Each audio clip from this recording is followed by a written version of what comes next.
I knew Michael was using me the exact moment he suggested we should update my will. The way he said it, too casual, while we were having wine on my Santa Monica terrace. Babe, have you thought about updating your will? It'd be good to make sure everything's organized, you know?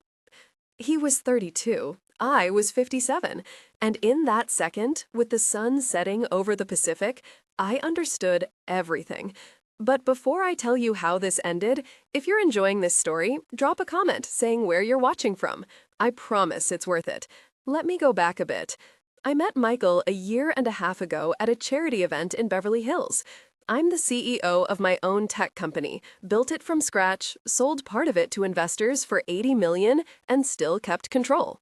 My husband had died 5 years earlier, cancer, and I was finally ready to live again. Michael was a volunteer at the event, all charming, perfect smile, blue eyes that seemed genuine. He said he worked in investment consulting, had an apartment in Culver City, drove a Tesla Model 3. Nothing extravagant, but put together. The first 6 months were good. He never asked for money, paid his own bills, insisted on splitting dinners. My kids, of course, hated him immediately. My daughter, Rebecca, 34, corporate lawyer, called me the day after I posted a photo with him on Instagram. Mom, he's 2 years younger than me. Don't you think that's weird? My son David, 29, bank manager, was more direct. He's after the money, obviously. I defended Michael because I wanted to believe, because after 5 years alone in that huge Santa Monica house, he made me feel alive again. We traveled. He introduced me to his friends, young but polite. We laughed. He was attentive, remembered details. On my 57th birthday, he organized a surprise dinner with my friends. How could I not like him? But that night on the terrace, when he mentioned the will, something clicked. It wasn't just what he said, it was the timing. 3 days before, I had casually mentioned I was thinking about selling more company shares. He asked how much I'd make. About 120 million, maybe, I said. He didn't react much. That's awesome, babe. And that was it. Then he mentioned the will. I pretended not to notice anything. Yeah, makes sense. I'll call my lawyer next week. He smiled, kissed me, changed the subject, but I saw it. A flash in his eyes, satisfaction, like someone who just scored a goal. That night, when he fell asleep, I stayed awake, got my laptop, and started investigating. Michael Carter, investment consulting. I had the name of his company, a small office in Westwood. Searched on LinkedIn, normal profile, 50 connections, recommendations from people I'd never heard of. His company website looked professional but generic, stock photos, vague descriptions of services. I dug deeper. Found his Facebook from college. UC Irvine, graduated 2013. Photos of parties, football games, normal stuff. Then I found something interesting. A post from 2019, 4 years ago. Finally paid off my student loans. Freedom. The comments were congratulatory, but one caught my eye. From a girl named Ashley. Now you can pay me back that $5K you borrowed, LOL. Michael had replied, soon, babe, soon. I searched for Ashley. Diane Morrison. She lived in San Diego. Her Facebook was public. I scrolled through her photos, and there, from March 2022, just 4 months before I met Michael, was a photo of them together at a restaurant. The caption, 3 years with this one. Love you, M. 3 years. I felt my stomach drop, but I didn't panic. I kept scrolling. More photos, vacations, dinners, then nothing after June 2022, right before I met him. I checked his Instagram next. He had deleted most old photos, but I found tagged pictures from Ashley's account that he couldn't erase. The last one was from April 2022. Best weekend with my love. Michael had commented with a heart emoji. So he had a girlfriend, or maybe an ex. That didn't prove anything about his intentions with me, technically, but it was weird he never mentioned her. We'd talked about exes before. He said his last relationship ended 2 years ago, but this girl thought they were together just months before we met. I didn't sleep that night. The next morning, Michael made breakfast like always. Eggs, toast, orange juice. You okay, babe? You look tired. I smiled. Just work stuff on my mind. He kissed my forehead. Don't work too hard. You deserve to relax. I went to my home office and called my lawyer. Patricia Hernandez, 48, sharp as hell, been my attorney for 15 years. Patricia, I need you to do something discreetly. Background check on someone. Michael Carter, 32, lives in Culver City. I gave her all his details. I need everything. Work history, financials, legal issues, everything. She didn't ask questions. Give me 3 days. Those 3 days were torture. I acted normal. Michael and I went to dinner at Nobu in Malibu. We watched a movie at home. He was affectionate, attentive, perfect. And every time he touched me, I wondered if it was real or a performance. On day 3, Patricia called. Diane, can you come to my office? We need to talk. I drove to Century City. Patricia's office, 22nd floor, view of the city. She closed the door. Sit down. Her face was serious. She opened a folder. Michael Carter. Real name, Michael James Carter. Born 1991 in Phoenix, Arizona. Moved to California for college. You know about UC Irvine, that's legit. But here's where it gets interesting. His investment consulting company, registered in 2021. Revenue reported, less than $30,000 a year. Basically nothing. I felt my hands go cold. How is he paying his bills? Patricia flipped a page. That's the question. I had, so I dug deeper. He rents that Culver City apartment for $2,800 a month. His Tesla? Leased. He's late on payments. Has $47,000 in credit card debt across 4 cards. Student loans still active, $28,000 remaining, despite that Facebook post saying they were paid off. So he's broke. Worse, he's drowning. She pulled out another document. 3 months before he met you, he filed for bankruptcy protection but withdrew the filing. And look at this. She showed me bank statements. These are from a subpoena I got through a contact. July 2022, his account was overdrawn. August, same. September, he got $5,000 deposited. Source unknown. Then in October, right after you started dating, he paid off one of his credit cards. $8,000. Where'd that money come from? I thought about it. October, I had lent him my car for a week because his was in the shop. Maybe he sold something? Or maybe someone gave him money to get close to me. But I still didn't know for sure. Patricia wasn't done. One more thing. That girlfriend, Ashley Morrison, I called her, pretended to be doing a reference check for a job application. She said they dated for 3 years, broke up in July 2022 because he cheated on her with an older woman he met at some event. Her words. Me. I was the other woman. Except I didn't know I was. Ashley said he told her he needed to secure his future, and she wasn't part of that plan anymore. Those were his exact words. I sat back in the chair. The office felt smaller. So he targeted me. Looks like it. But here's what we don't have. Direct proof he's planning something illegal. Being a gold digger isn't a crime. You're not married, so he has no legal claim to your assets unless you give them to him. He mentioned my will. Patricia's eyebrows went up. When? 2 nights ago. Suggested I should update it. She closed the folder. Diane, you need to be very careful. Don't confront him yet. If he's desperate and you're worth over $200 million, he might escalate. Escalate how? I don't know. But desperate people do desperate things. I drove home in a daze. Michael was there, on the couch, watching basketball. Hey, babe, how was your meeting? I forced a smile. Good, just boring legal stuff. He patted the couch next to him. I sat down. He put his arm around me, and I felt nothing but disgust. But I didn't let it show, because I had a plan forming. If Michael wanted to play games, I'd play better. That night, I told him I talked to my lawyer about the will. You were right, we should update it. Patricia's drafting a new one. His eyes lit up for just a second. That's great, babe. It's important to have things organized. I leaned into him. I was thinking, since we're so serious, maybe you should be the primary beneficiary. I watched his face carefully.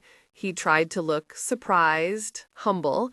Diane, are you sure? That's a huge responsibility. But his voice had an edge of excitement he couldn't quite hide. I'm sure. You've made me so happy this past year. I want to take care of you. He kissed me. I love you so much. I love you too. Lies. Both of us lying to each other's faces. The next day, I told Patricia the plan. Draw up a fake will, make it look official, leave everything to Michael, but it's not legally binding. I want him to think he's won. What are you trying to do? I want to see how far he'll go.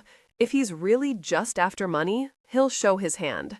Patricia hesitated. Diane, this is risky. If he's dangerous, then I need to know before I waste any more time on him. She agreed reluctantly. 2 days later, I had the fake will. It looked perfect. Official letterhead, signatures, the whole thing. I left it on my desk in the home office, slightly visible. Not obvious, but findable. I waited. It took 3 days. I came home from a meeting and found Michael in my office. "Oh, hey, I was just looking for a pen," he said quickly. Too quickly. His face was flushed. "No problem," I said. "There's a cup of pens right there on the desk." He left the room fast. I checked the will later. It had been moved, just slightly. He'd read it. That night, he was different, more affectionate, kept saying how much he loved me, talked about our future. "Maybe we should think about making things more official," he said. "Like getting married?" There it was. "Maybe," I said. "Let's take it slow." But he wasn't going to take it slow. I could tell. 2 weeks later, Michael suggested we go on a trip. Let's do something spontaneous. What about Cabo?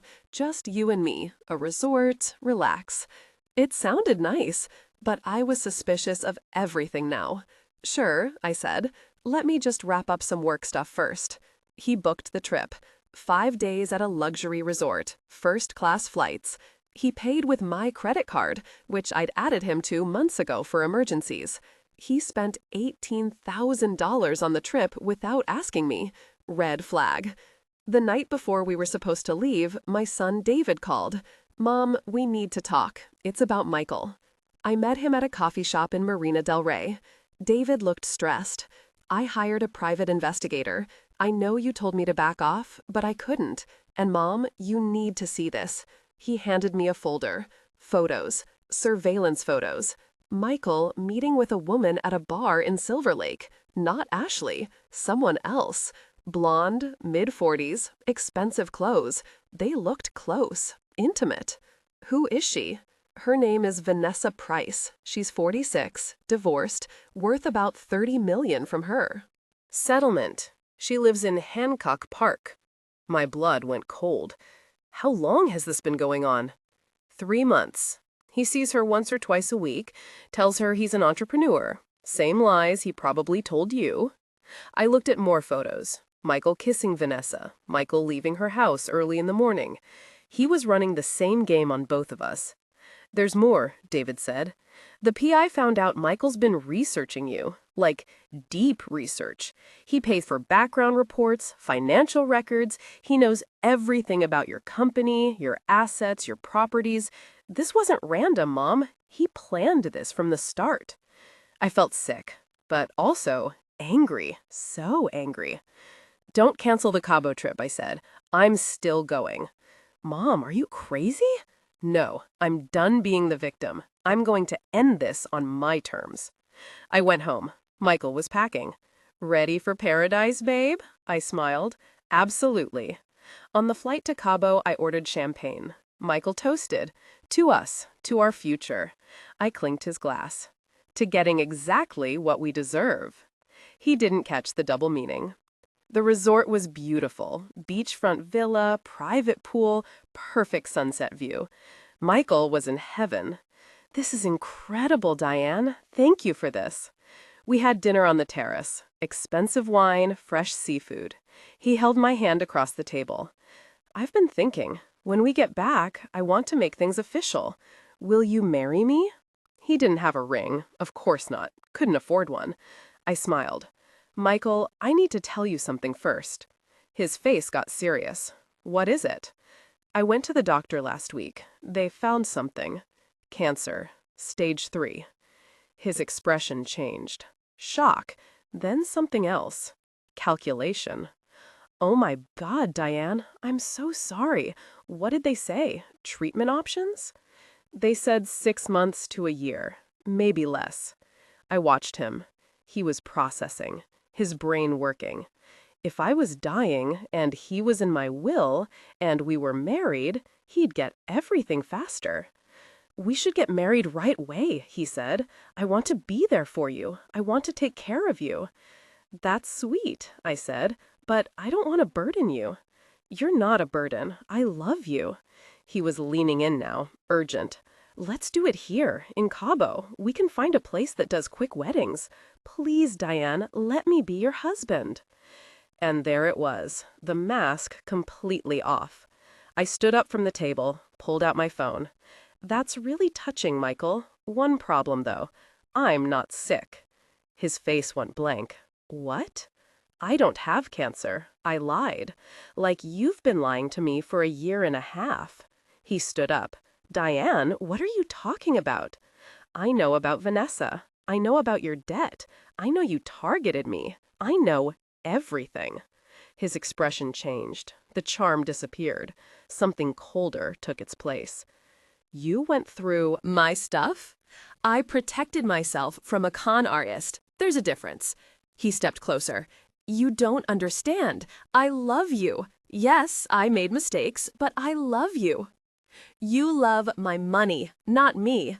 "That's not true." "Then explain Vanessa." He couldn't. He just stood there, jaw tight, hands clenched.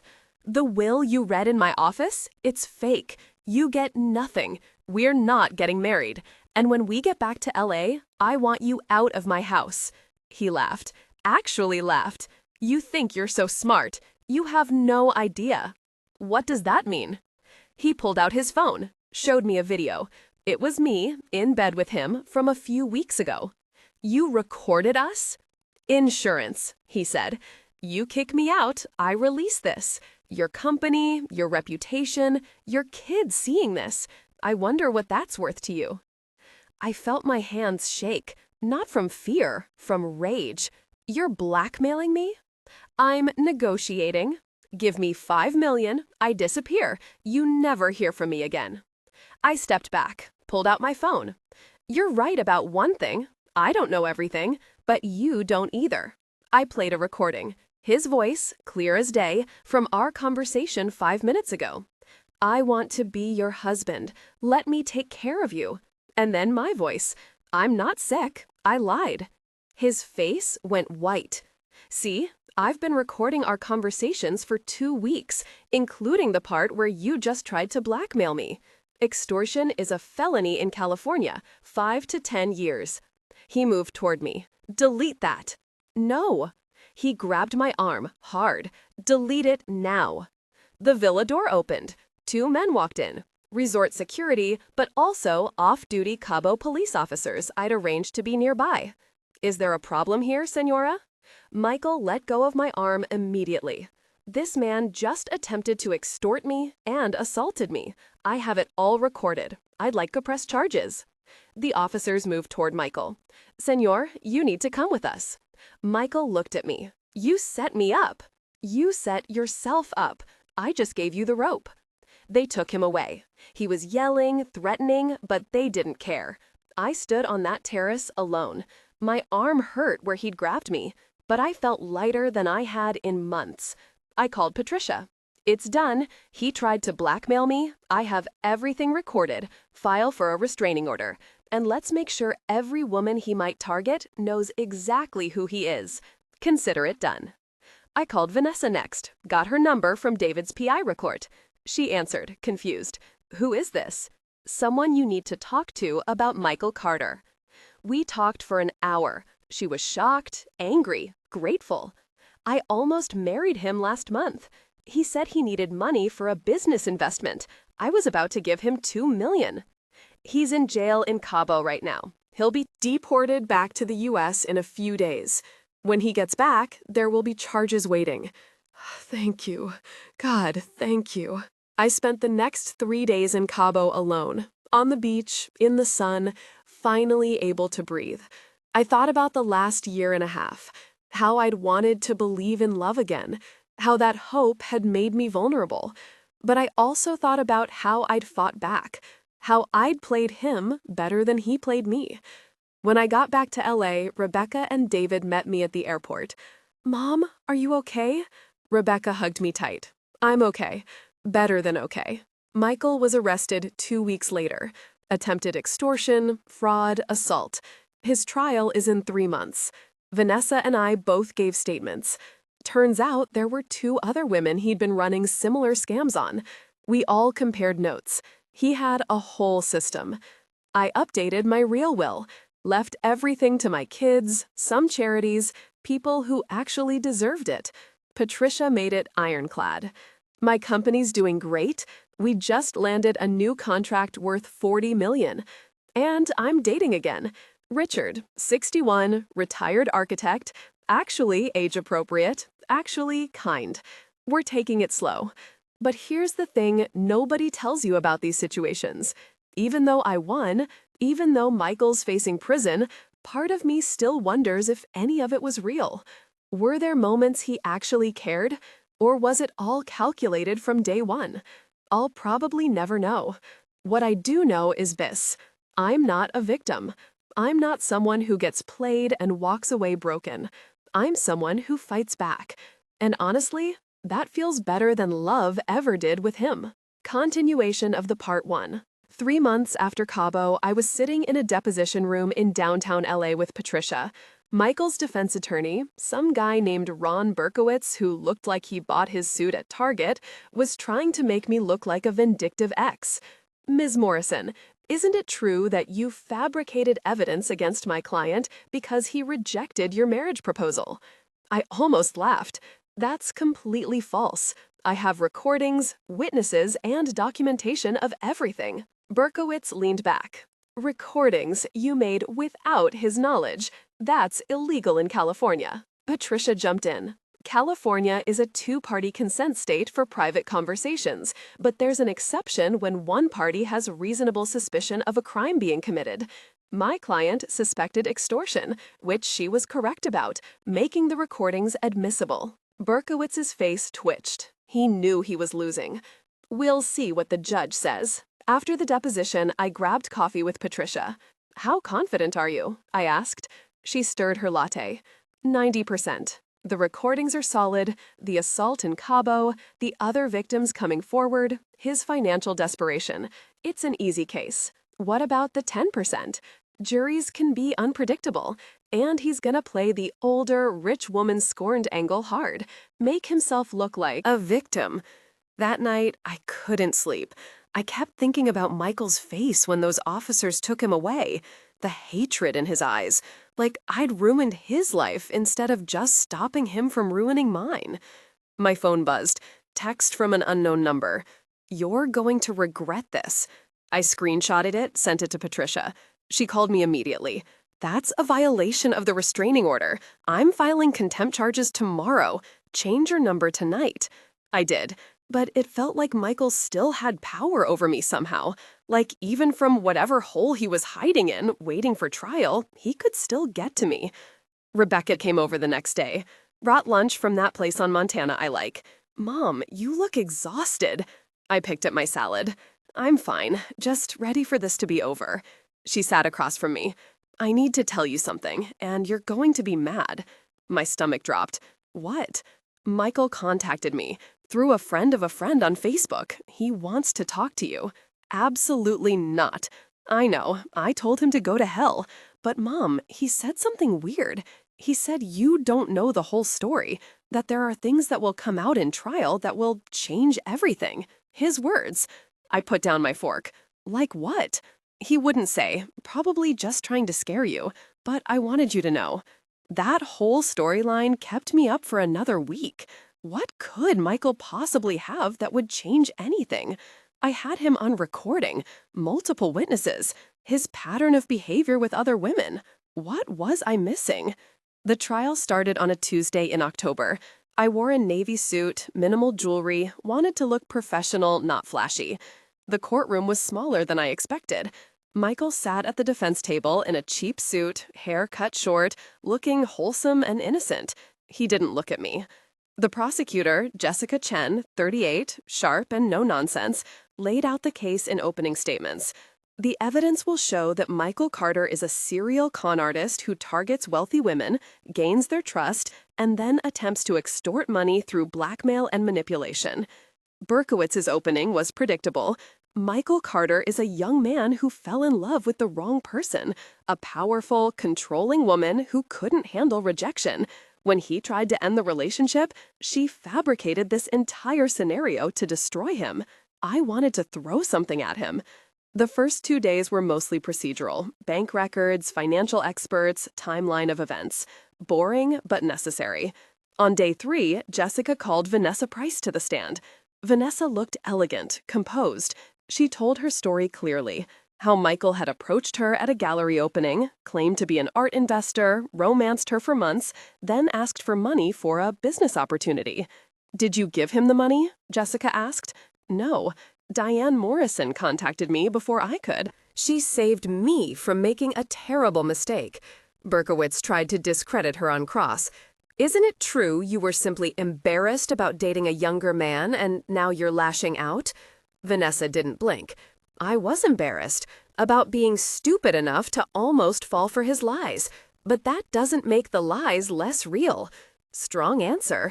The jury seemed to respond to her. On day 4, they called Ashley, Michael's ex from San Diego. She looked nervous, kept twisting her hands in her lap, but her testimony was damning. He told me he needed to find someone with money to fix his life. He was very calculated about it. He even researched wealthy single women in LA on social media. "How do you know this?" Jessica asked. "I saw his laptop once. He had a spreadsheet. Names, ages, estimated net worth, where they went, what events they attended. Diane Morrison was on that list. So was Vanessa Price." The courtroom went silent. I felt sick. A spreadsheet. I was literally a target on a list? Berkowitz couldn't shake her testimony. He tried to paint her as bitter, but she stayed calm. "I'm not bitter. I'm relieved I got away from him." That night, the local news covered the trial. Tech CEO testifies in extortion case against younger boyfriend. They used an old photo of me from some business magazine. I looked harsh in it, cold. The comments online were brutal. "Gold digger got what he deserved." "Rich women think they can buy young men and complain when it doesn't work out." "She's just mad he didn't really love her." I stopped reading. On day 5, I testified. Jessica walked me through everything. Meeting Michael, the relationship, discovering the lies, the fake will, Cabo, the assault, the extortion attempt.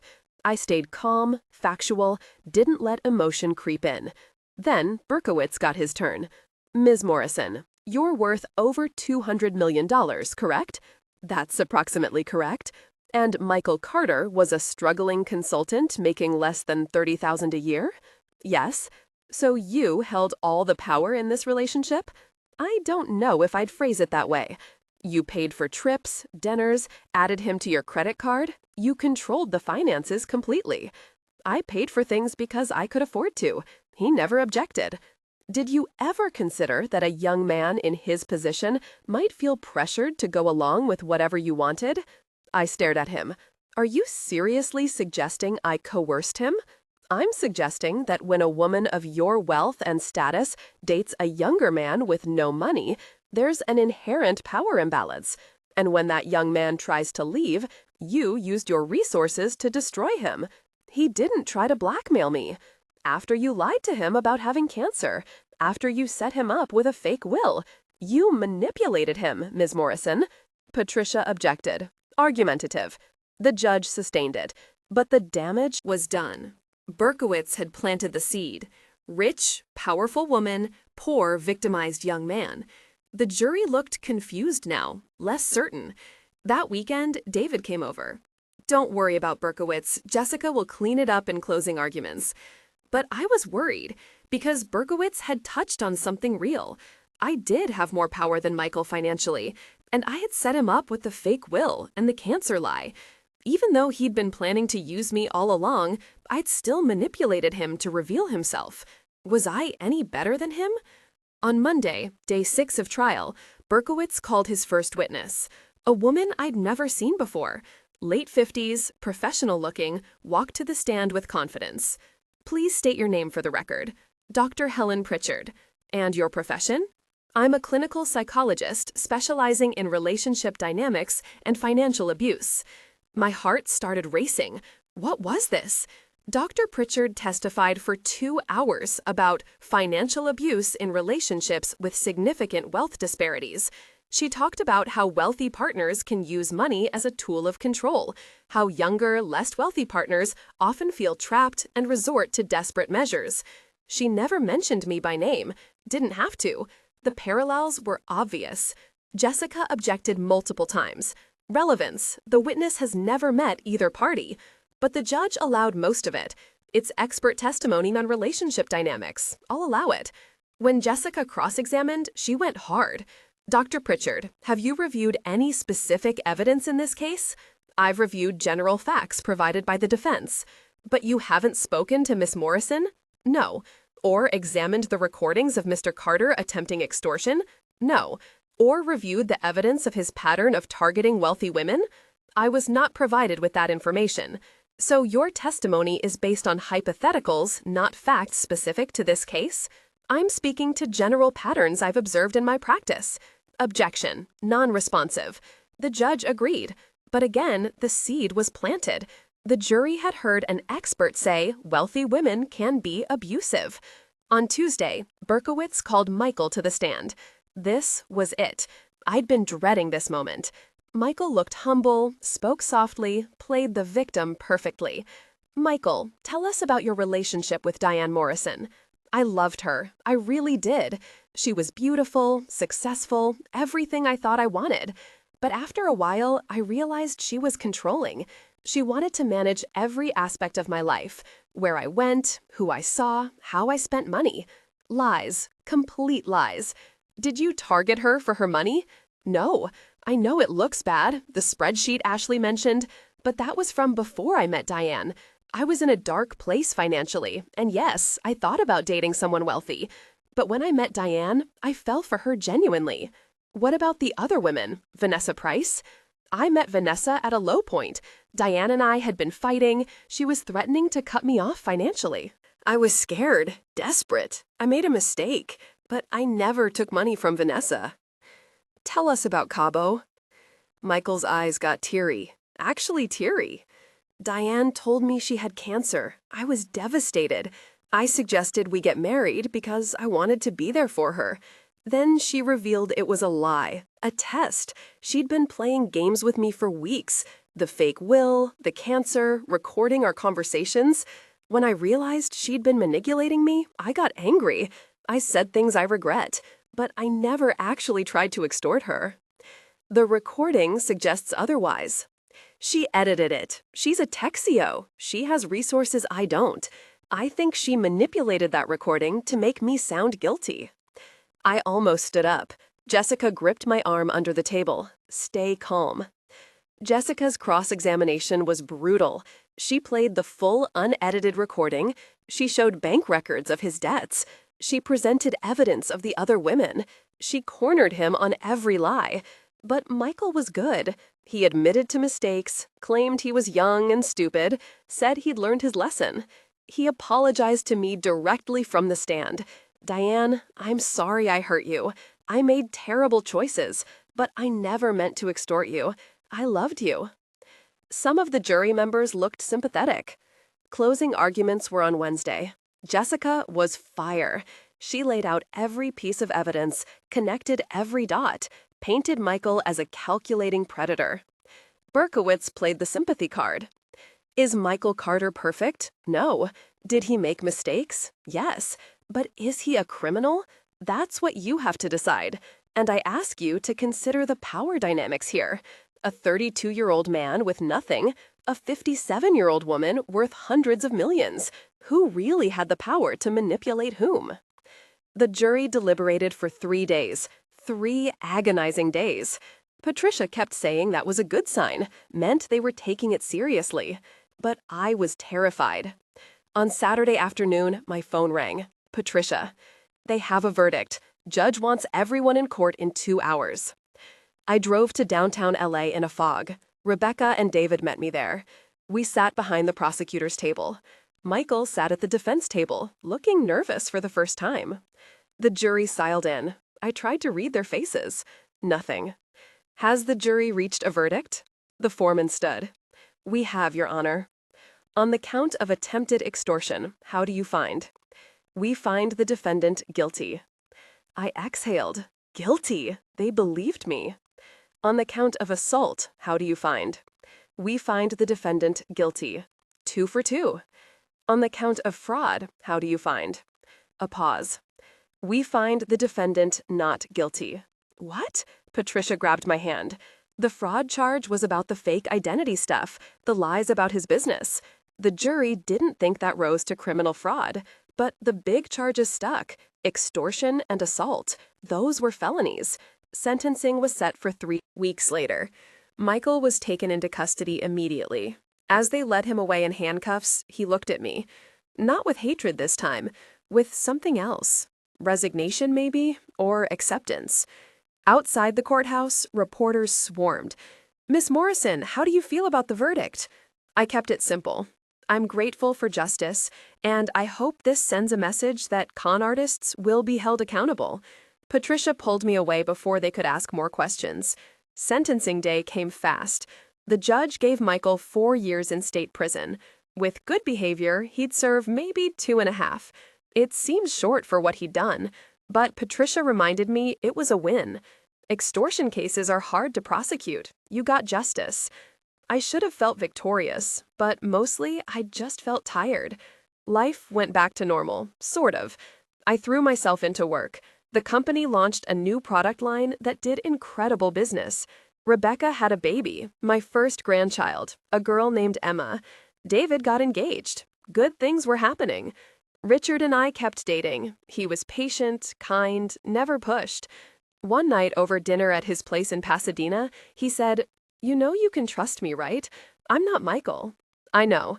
Do you, though? Because you still watch me sometimes, like you're waiting for me to show my real face. He was right. I'm sorry. It's not fair to you. It's not about fair.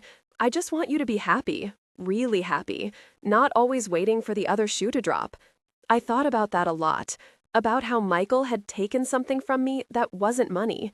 He'd taken my ability to trust easily, to believe in people's good intentions. 6 months after sentencing, I got a letter, prison mail, from Michael.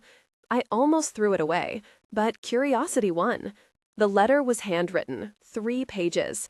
Diane, I know you probably hate me. You should. I hate myself for what I did to you and the others. I'm not writing to make excuses. I just want you to understand. My dad left when I was 8. My mom worked 3 jobs and we still barely made it. I watched her struggle my whole life. When I got to college, I thought education would save me. But I graduated into a recession with massive debt and no real skills.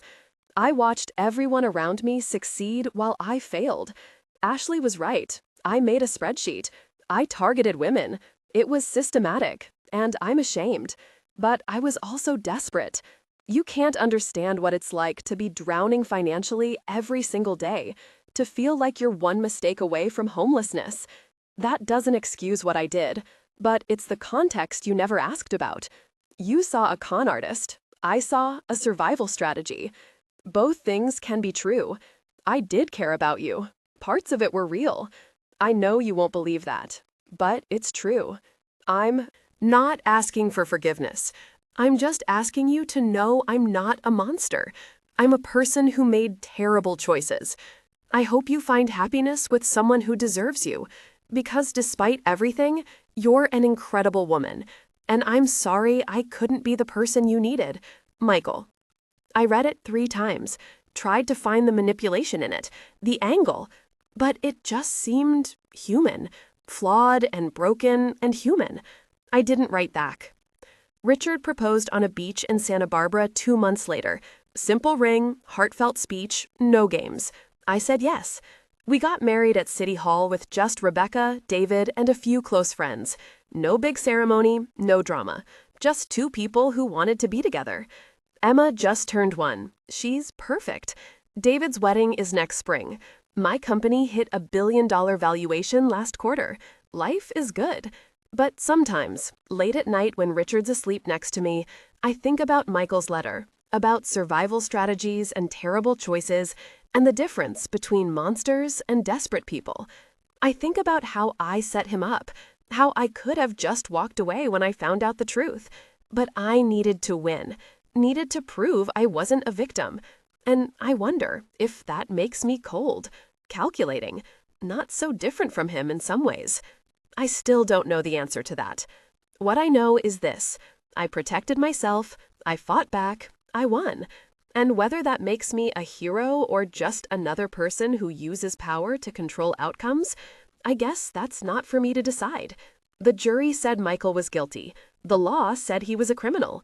But life is messier than courtrooms. People are messier than verdicts. I'm happy now, really happy. Richard is good to me, my kids are thriving, my business is soaring. I won. But winning doesn't always feel like I thought it would. Sometimes it just feels like surviving. And maybe that's enough. Last week, I got another letter, different handwriting this time, from Ashley, Michael's ex. Hi, Diane. I hope it's okay that I'm writing. I wanted to thank you for stopping him before he hurt more people. But I also wanted to tell you something. I visited Michael in prison last month. I know that sounds crazy, but I needed closure. He's different now. Broken maybe, but reflective. He's taking classes, therapy, actually dealing with his issues. I'm not saying he's redeemed or anything, but he's trying.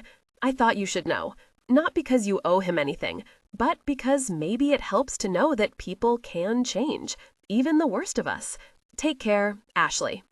I filed the letter away with Michael's. Didn't respond to her either. Because here's the thing nobody tells you about these situations: there's no clean ending. No moment where everything makes sense and you can close the chapter completely. Michael will get out of prison someday. He'll rebuild his life, or he won't. He'll change, or he'll find new victims. And I'll never know which. But I'll be okay either way. Because I learned something through all of this. I learned that I'm stronger than I thought. That I can be hurt and still get up. That I can trust again, even if it's harder now. Emma laughs at everything. She doesn't know about any of this.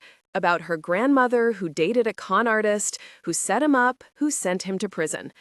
To her, I'm just grandma, the lady who makes funny faces and buys too many toys. Maybe that's who I really am. Not the victim, not the victor, just a person who made choices, lived through consequences, and came out the other side. Richard wants to renew our vows on our 1-year anniversary. Have a bigger celebration this time. I said yes, because I'm done hiding, done being afraid. Michael took something from me, but I took something back. Not revenge exactly, just my power, my agency, my right to live without fear. And honestly, that's worth more than any verdict. The sun's setting over Santa Monica right now. Same view I had that night Michael first mentioned the will. But everything's different. I'm different. I survived. I fought back. I won.